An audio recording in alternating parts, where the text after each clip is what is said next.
आज हमने महिलाओं को मंच इसलिए दिया है क्योंकि हमने कोशिश की है कि हर परिपेक्ष से, हर फैकल्टी से एक एक महिला हमारे साथ बैठे।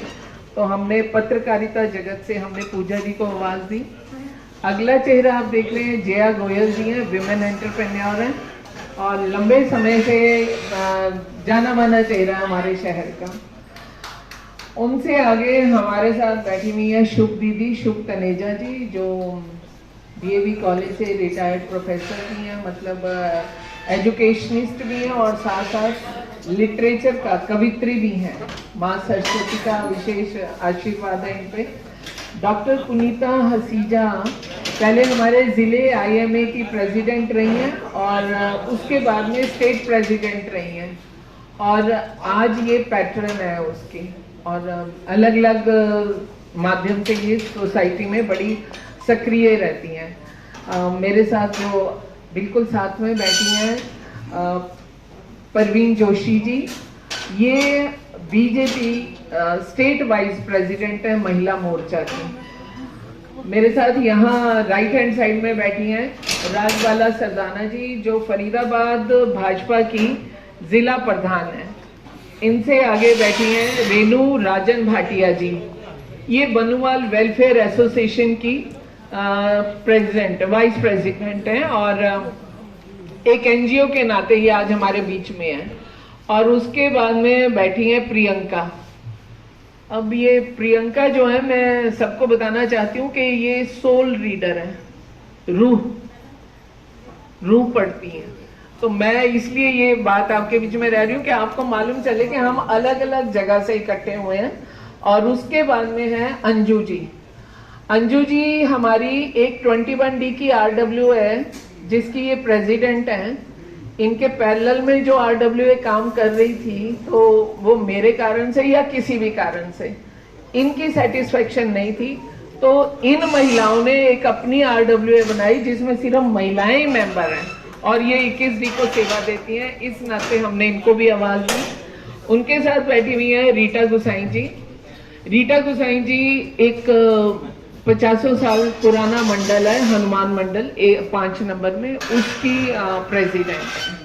तो आज हम सब लोग जो यहाँ इकट्ठे हुए हैं, हमने आपको सिर्फ इस बात के लिए एकत्रित किया है कि पूरे भारत में तो शोर है और मैं सोचती हूँ भारत का शोर ये भारत के बाहर भी है कि हमारे देश के यशस्वी प्रधानमंत्री नरेंद्र भाई मोदी जी ने जो 33% महिला आरक्षण का बिल जो पारित किया है राज्यसभा में भी और लोकसभा में भी, तो उसके लिए हम सब धन्यवाद देने के लिए आपके माध्यम से एकत्रित हुए हैं।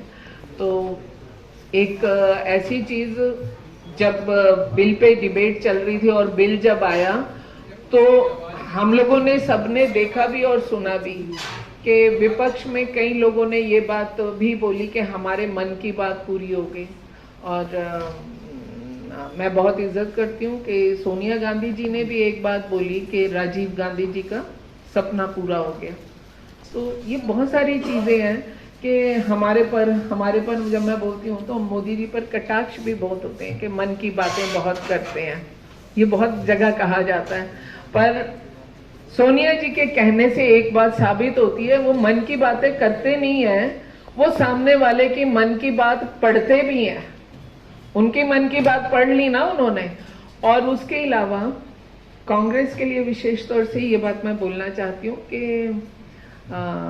राजीव गांधी जी के पास प्रधानमंत्री की कुर्सी पे वो भी शोभायमान रहे। उनसे पहले स्वर्गीय श्रीमती इंदिरा गांधी जी, जिनका बहुत बड़ा वजूद था, वो भी लंबे समय तक इस चेयर की शोभा बढ़ाती। और उनसे पहले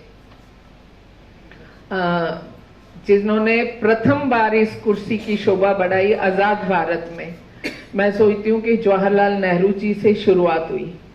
और मोदी जी को इस कुर्सी पर बैठने से पहले 10 साल भी यूपीए के प्रधानमंत्री जी थे, लेकिन इनकी मन की बात इनमें से किसी ने पूरी नहीं करी। तो इसलिए मैं कहती हूँ कि हम सब मिलकर के समाज का हर वर्ग, चाहे वो किसी भी दायरे से आता हो, किसी धर्म से, किसी जाति से आता हो, मोदी जी के इस निर्णय का बहुत हृदय से स्वागत करता है। और मोदी जी का जो 9 साल का कार्यकाल है, अगर उसमें देखें तो उन्होंने बहन बेटियों के लिए राजनीतिक सिंबल से और धर्म जाति से ऊपर उठ करके काम किया। ट्रिपल तलाक का उदाहरण अपने आप में है।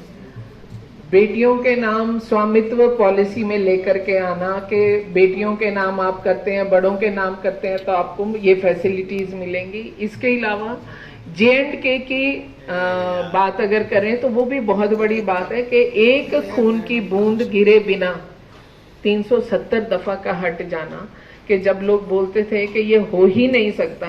काम उन्होंने बहुत सारे किए हैं, लेकिन हमने उनमें से थोड़े से 2, 3, 4 काम ऐसे जिसका न केवल भारत पर उसकी आवाज की खनक देश दुनिया में भी गूंजी है।